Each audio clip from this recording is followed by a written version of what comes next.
Meus amigos, sejam mais uma vez bem-vindos ao canal. Se você ainda não é inscrito, por gentileza, se inscreva, ative as notificações, deixe o seu like, se de repente esse vídeo lhe foi útil de alguma forma, e nos ajude assim então a divulgar os vídeos do canal e, consequentemente, a divulgar cada vez mais e melhor a maravilhosa doutrina dos Espíritos.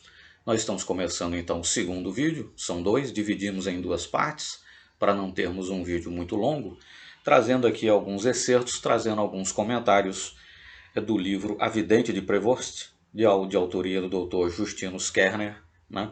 Lembrando que esse livro, né, para quem ainda não assistiu o primeiro vídeo, eu recomendo que comece realmente pelo primeiro. Né? Mas enfim, esse livro então, né, nos traz aqui, publicado cerca de 30 anos antes do Livro dos Espíritos, através dos relatos, né, da Vidente de Prevost, feitos pelo Dr. Kerner, né, que conviveu com ela porque cuidou da saúde da vidente em sua própria casa, né, e pôde, portanto, ter estreito contato com ela realmente. Mas enfim, os relatos de Frederica Rolf, ou Ralph, como seja, a vidente de Prevost, enfim, antecipou, como dissemos no primeiro vídeo, muitos dos conhecimentos acerca dos espíritos, das suas características, de como é a vida, né, pós-morte, por assim dizer, quais são as características dos espíritos, etc. Essa questão da elevação moral do espírito interferindo no seu progresso, interferindo na esfera onde ele vive e convive, por assim dizer, após desencarnar e por aí vai. Todas as informações corretíssimas e que anteciparam, como disse, né? Na verdade, a vidente antecipou em várias décadas, né, aqueles conhecimentos que viriam a ser trazidos a lume ali no Livro dos Espíritos. Mas no caso, quando eu digo 30 anos, estou fazendo referência aí ao ano de publicação do Livro dos Espíritos e ao ano de publicação do livro, né, A Vidente de Prevost. Mas enfim, mesmo considerada a data de publicação do livro, nós temos aí uma antecipação realmente muito significativa. E quando nós paramos então, a vidente estava a nos falar, né? E foi o propósito desses dois vídeos é tratar especificamente disso, né? Dos espíritos, como ela os via, que características ela notava, como era a vida espiritual, etc., através, né, do relato da vidente. E ela nos falava então, né, que os espíritos terminam, né, muitas vezes, aí, enfim, antecipando aquilo que vai ser dito no Livro dos Espíritos, que os espíritos então enxergam, né, mais ou menos, podem viver numa semi-penumbra ou podem viver em dificuldades, digamos assim, em função da sua elevação moral. Né? O ponto-chave é a elevação moral. Prosseguindo então, se um homem cultivou a alma, o espírito não pode na morte cair em estado de embrutecimento e fraqueza, ou seja, somos, após morrermos, aquilo que éramos em essência em vida. Né? Por cultura, entendemos algo mais elevado do que compreende o comum dos homens. Mesmo nos espíritos fracos, exceto os que se entregam inteiramente ao mal, não se extingue por completo a centelha celeste. Procuram elevar a alma até que se purifique. Os espíritos, purificando-se, gozam de certa felicidade na região média e podem subir sem chegar ao além. Seus fantasmas e suas roupas me aparecem luminosos, estão espiritualizados. Assim relata a vidente aquilo que nós podemos interpretar à luz dos conhecimentos do Espiritismo. Né? E é curioso ela usar essa expressão, né? Região média. Né? É onde vivem os espíritos que estão, na verdade, muito mais ligados à Terra, né? Enquanto que aqueles mais elevados moralmente vão para regiões mais elevadas, né? E com isso, inclusive, tem maior dificuldade em interagir conosco no planeta do que os espíritos das esferas mais inferiores. Aí ela diz, os seus fantasmas, bem entendido, né? Como ela vê os espíritos desencarnados, as roupas que esses fantasmas, como ela diz, usam, me parecem luminosos, estão espiritualizados, que é algo que ela já havia relatado. Né? Quanto mais elevado moralmente o espírito, mais luminoso ele aparece para as pessoas, ou aparece, enfim, no caso aqui, para a vidente. A respeito do crescimento das crianças no além, disse a senhora Rolf, ou Ralph, enfim. Crescimento das crianças. A vidente relatou também que aqueles que morreram, né, realmente crianças pequenas, terminam continuam a crescer, né? E aparecem depois já, digamos, jovens adultos, né? Que é algo que também é relatado em obras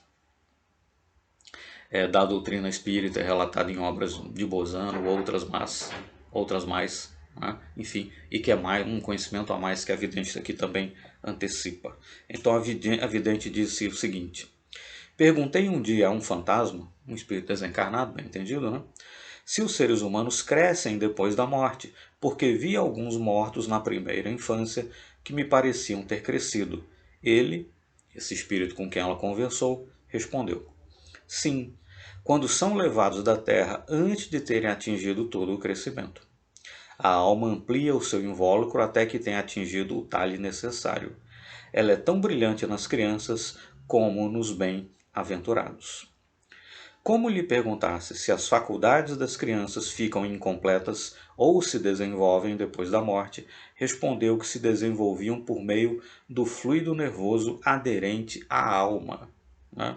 Vamos entender isso como perispírito.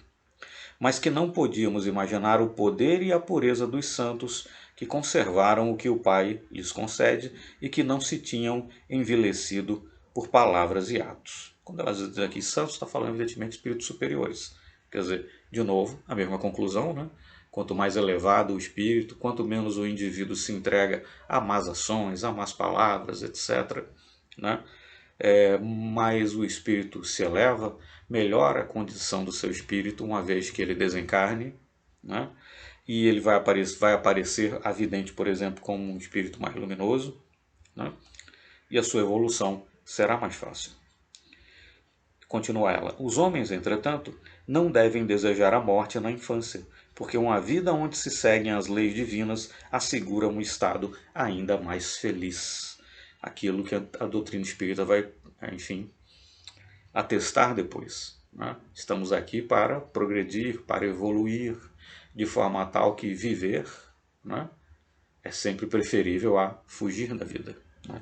E é isso que a vidente aqui também antecipa. Então, um parêntese, né, a quem estiver nos ouvindo, é um livro cuja leitura recomendo fortemente. Dá para encontrar ainda em sebos, como eu encontrei, né? Essa é a segunda edição, publicada em 1979 pela editora O Clarim. Desconheço que existam edições mais recentes, mas em todo caso é possível encontrar em sebos, inclusive a muito bom preço.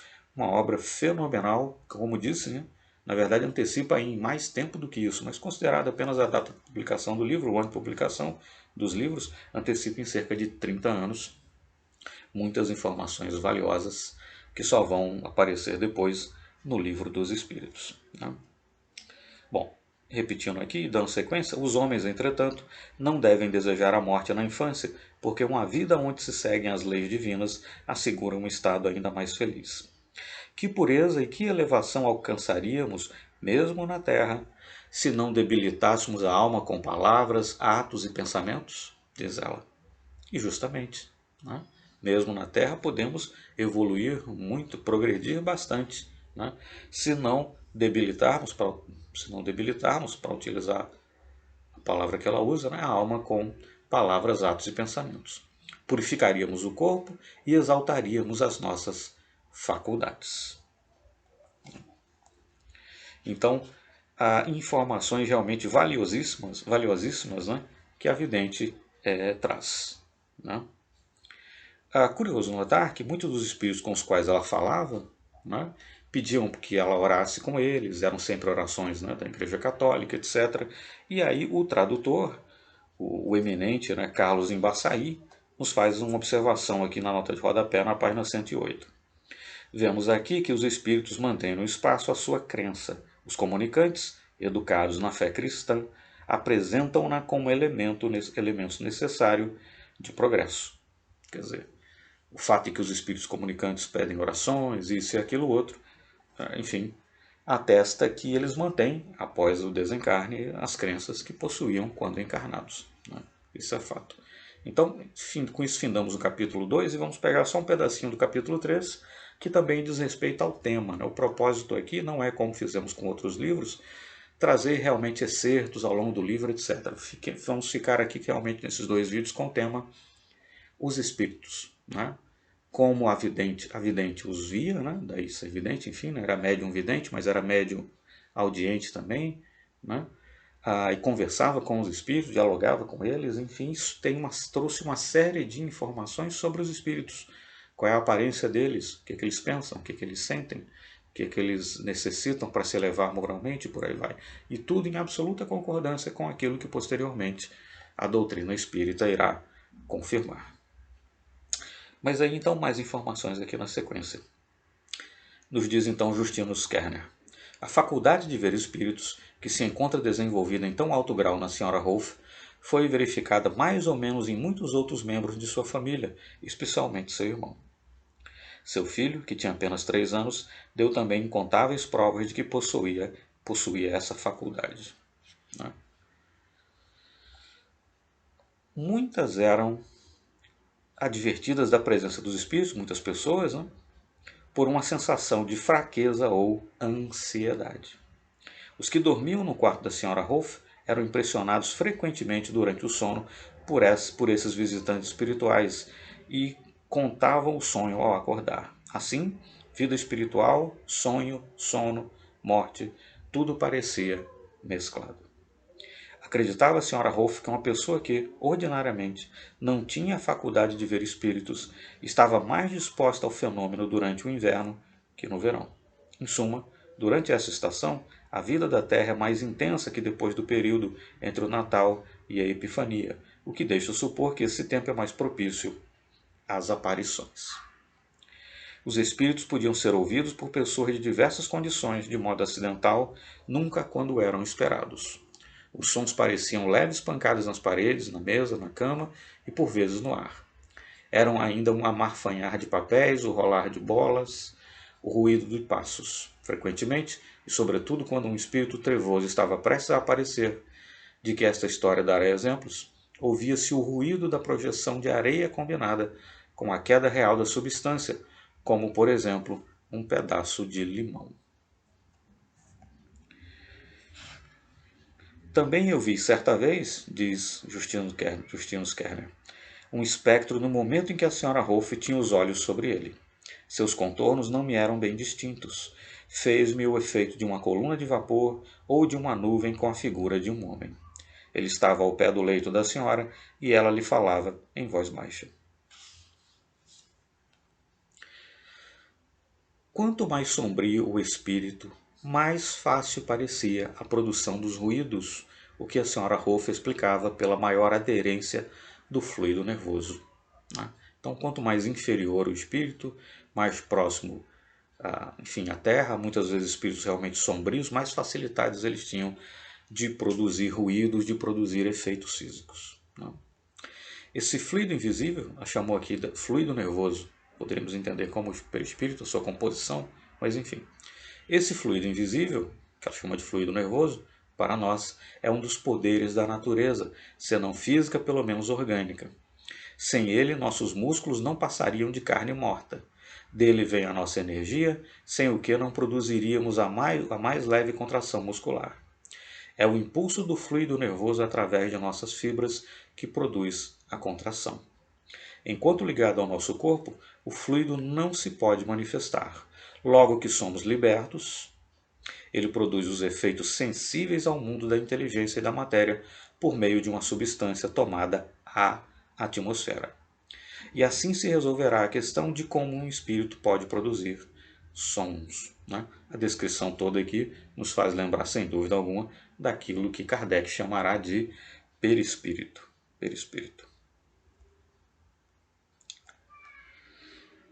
A Sra. Rolf nunca falava voluntariamente de aparições, porque o assunto lhe era desagradável. Quando o fazia, a meu pedido ou de outras pessoas, era sempre com uma simplicidade e convicção que até aos incrédulos impressionava. Ela considerava o dom de ver espíritos como uma grande infelicidade, sobretudo por causa dos comentários que isso provocava, e então pedia a Deus com fervor que o retirasse. Quando as vantagens e desvantagens dos que são dotados de tais faculdades de ver espíritos, os que têm olhos para o mundo visível e invisível se equilibram, diz Kant. Está fazendo referência ao filósofo Immanuel Kant. Esse dom assemelha-se ao que Juno outorgou a Tisérias. A este concedeu a profecia e o tornou cego. Quem se deu ao trabalho de observar a Sra. Rolfe, ou pô-la à prova, convenceu-se de sua sinceridade e espírito piedoso. Ela não esperava que os outros acreditassem na realidade das aparições que Deus não lhes pedia. Infelizmente, aqui são palavras da Sra. Rolfe, né? Infelizmente, minha vida foi feita assim, dizia ela. Os seres espirituais me veem e eu os vejo. Os outros não têm essa faculdade, e tanto podem crer nas visões como considerá-las ilusões, se lhes agradar. Ninguém deveria desejar vê-los. Eu bem sei, por experiência, os efeitos nocivos dessa faculdade para o cérebro. Então ela entendia realmente esse dom de ver espíritos, e os espíritos realmente a procuravam, conversavam com ela, pediam ajuda, pediam orações, enfim. Pediam favores, espíritos que tinham, né, desencarnado intranquilos, porque certo documento que deveria ser conhecido de alguém não fora, pediam a ela que fosse até certo local, buscasse aquele papel, etc. Enfim, a incumbiam, inclusive, de tarefas, né? Então, realmente, veja-se, né, ela considerava isso uma maldição, né? E realmente ela entendia que isso produzia efeitos nocivos, como parece realmente ter produzido sobre a sua saúde. E aí, então, palavras agora de Justino Skerner. Pedi-lhe durante muito tempo que me desse uma oportunidade de ouvir um espectro, e como isso se produzisse a princípio, pedi-lhe ainda para ver um, mas respondeu-me ela que não dependia de sua vontade. O fenômeno, se referindo a aparições de espíritos, etc., né? O fenômeno só se produziria em certas condições, conforme sabemos, né? Enfim, não existe o sobrenatural, existe o natural que nós não compreendemos. E da mesma forma que o mundo dos encarnados no qual vivemos tem uma série de leis químicas, físicas, biológicas, enfim, leis da natureza, o mundo dos desencarnados, no qual de alguma forma também estamos imersos, tem as suas leis, quer dizer, enfim, de forma tal que certos fenômenos não vão se produzir a qualquer hora ou de qualquer forma. Então, são necessárias certas condições. É provável que aqueles que podem ver espíritos na vida comum se encontrem em estado magnético. No caso, Kerner aqui está fazendo referência ao chamado magnetismo animal. Né? Lembrar que era com passos magnéticos, por exemplo, que Albert de Rochat magnetizava determinadas pessoas e fazia então com que elas se desdobrassem e assim conseguissem, inclusive, ver espíritos desencarnados. Mas enfim, é provável que aqueles que podem ver espíritos na vida comum se encontrem em estado magnético, mas o cérebro logo reassume o seu império e eles se supõem vítimas de uma ilusão. Em minha própria casa, e disso me faço fiador, não só se produziam os ruídos de jatos de areia, de pancadas e outros, como uma mesinha percorreu um quarto sem nenhum contato visível. Pratos de estanho eram atirados com força na cozinha, o que se ouvia em toda a casa. Relato de Justino Skerner. E fazendo referência então aos dons mediúnicos da vidente, né? A vidente tinha essa faculdade desde criança e a conservou a despeito de nossos esforços. Muitas pessoas a possuem, não obstante gozarem de saúde robusta e não estarem em estado magnético. Mas costumam atribuir tais fenômenos à loucura e por isso não os estudam. Essa faculdade era natural na Sra. Rolfe e certamente desenvolvida pelo seu estado magnético. Os indivíduos sãos podem possuí-lo, ele está falando aqui da mediunidade, né? Ou daquilo que será chamado futuramente de mediunidade. Né? Os indivíduos sãos podem possuí-la, essa habilidade, né? Em alto grau, como a Sra. Rolfe, posto que raramente. Muitos a têm mais ou menos. Como nos diz Kardec, no fundo, todos somos médiums, o que varia é o grau. Né? Um interessante exemplo nos é fornecido pelo conselheiro e ele vai dar um exemplo. Né? Fazendo referência então a esse senhor, né? Esse senhor tinha o hábito de declarar que os espectros que via pareciam de um cinzento azulado e vestiam como em vida. O senhor aqui tinha também a faculdade de ver espíritos. Era prevenido da presença dos espíritos por um sentimento estranho, não de medo, que nunca lhe causaram. Notei muitas vezes, dizia ele, que os animais lhes eram sensíveis à presença. Então esse senhor também atestando uma vez mais que os animais conseguem sentir a presença dos desencarnados e muitas vezes conseguem vê-los, inclusive. Não. Aliás, posto que pudesse conversar e entrar em comunicação com eles, procurava evitar-lhes a vizinhança. Não. Enfim, muitas pessoas que possuem realmente dons mediúnicos, né, entendem isso como, na verdade, uma pequena maldição. Né? Imagine-se que realmente não é algo fácil. Né? Você suportar muitas vezes a incredulidade, né, das pessoas e de toda a sorte, enfrentar também as surpresas, as angústias, enfim, que esse dom, enfim, muitas vezes produz. Né? Fazendo referência, nos diz Kerner, estamos finalizando quase. A crença na vizinhança dos espíritos e das almas dos mortos encontra-se em todos os povos. É inata no coração do homem e só desaparece pela educação e pela cultura. Os sábios da antiguidade falam com segurança de uma região espiritual, de uma condição média depois da morte e do peso ou da rusticidade que, depois da morte, conduz a alma impura para a terra. Então perceba-se que, na verdade, quer dizer, muito do conhecimento, né, espiritual, digamos, ele já existia. Né? O que a doutrina espírita veio fazer, na verdade, foi, até certo ponto, consolidar isso, muito embora ainda hoje em dia ainda seja, né, objeto de grande incredulidade. Mais adiante afirma ele: os espíritos que flutuam em torno da tumba não podem separar-se de seus corpos e conservam os meios de se tornarem visíveis. Segundo a vidente, esse meio seria o fluido nervoso. Não são as boas almas, mas as dos maus que vêm visitar a terra. Né? Então, o que ela está dizendo é que esses espíritos mais impuros, mais imperfeitos, são aqueles que terminam permanecendo mais ligados, né, à Terra, e por isso são aqueles que, na verdade, vão aparecer com mais frequência. Inclusive, dada a sua rusticidade, dada a sua pouca evolução espiritual, são aqueles que, inclusive, terão mais facilidade de produzir, por exemplo, determinados fenômenos físicos, né, móveis se arrastando, ruídos, né? Serão também esses espíritos que terão muitas vezes mais facilidade de se fazerem enxergar, né, por pessoas evidentemente que possuam esse dom. Né? Então, realmente